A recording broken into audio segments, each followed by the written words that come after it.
Magandang araw mga kababayan. Narito ang pinakabagong weather update natin ngayong araw, December 12, 2024, Thursday. Alamin natin ang mga lugar na maaapektuhan ng ITCZ at shearline na posibleng magpaulan sa mga ito. At tingnan din natin yung update sa posibleng bagyo na mabuo next week. Para naman lagi kang updated sa lagay ng panahon, i-click mo lang ang subscribe button. Ngayong araw, tatlong weather system pa din ang nakakaapekto sa ating bansa. Ang northeast monsoon o amihan na nagdadala ng malamig na hangin at mahinang ulan sa northern Luzon at natitirang bahagi ng central Luzon. Ang shear line na nagdadala ng ulan sa silangang bahagi ng central at southern Luzon at ang intertropical convergence zone ITCZ na nagdudulot ng pag-ulan sa western Mindanao at Palawan. Kaya't ang magiging lagay ng panahon natin sa iba't ibang rehiyon ay magkakaiba. Sa Cagayan Valley, Cordillera Administrative Region, Apayao, Ifugao, Mountain Province, Kalinga, asahan ang bahagyang maulap hanggang maulap na kalangitan na may paminsan-minsang mahinang ulan dulot ng amihan. Habang sa Aurora, Quezon, Camarines Province, and Catanduanes, makakaranas din ng maulap na kalangitan na may kalat-kalat na pag-ulan dulot naman yan ng shear line.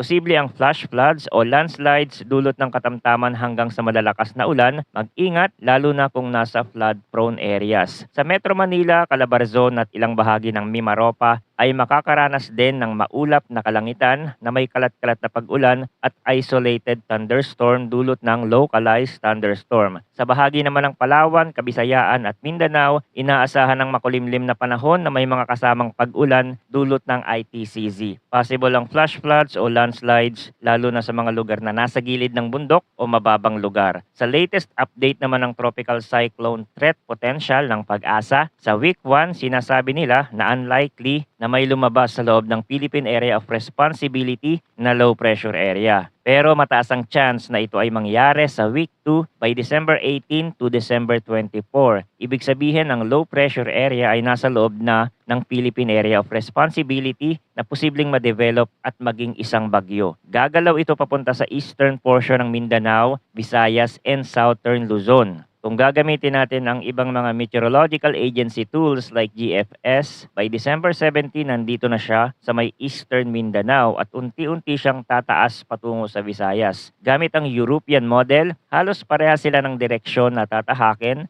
Again, marami pang pwedeng magbago dito. May chance pa rin siya na malusaw at hindi ma-develop na isang bagyo. Kaya patuloy natin itong babantayan. Para naman sa weather advisory heavy rainfall outlook natin ngayong araw, makakaranas ng moderate to heavy rainfall ang mga lugar sa Quezon, Dinagat Island, Surigao del Norte, Surigao del Sur, and Davao Oriental. Bukas naman December 13, moderate to heavy ang mararanasan sa Quezon. Ang mga lugar na nasa bulubunduking bahagi ay maaaring makaranas ng mas mataas na antas ng ulan. Ang epekto ng ulan ay maaaring lumala sa mga lugar na nakaranas na ng matinding pagbaha o pag-ulan nitong mga nakaraang araw. Ang panahon ay mabilis magbago kaya't manatiling updated sa mga susunod na ulat mula dito sa channel para sa pinakabagong balita tungkol sa lagay ng panahon. Salamat sa inyong pagtutok at manatiling ligtas.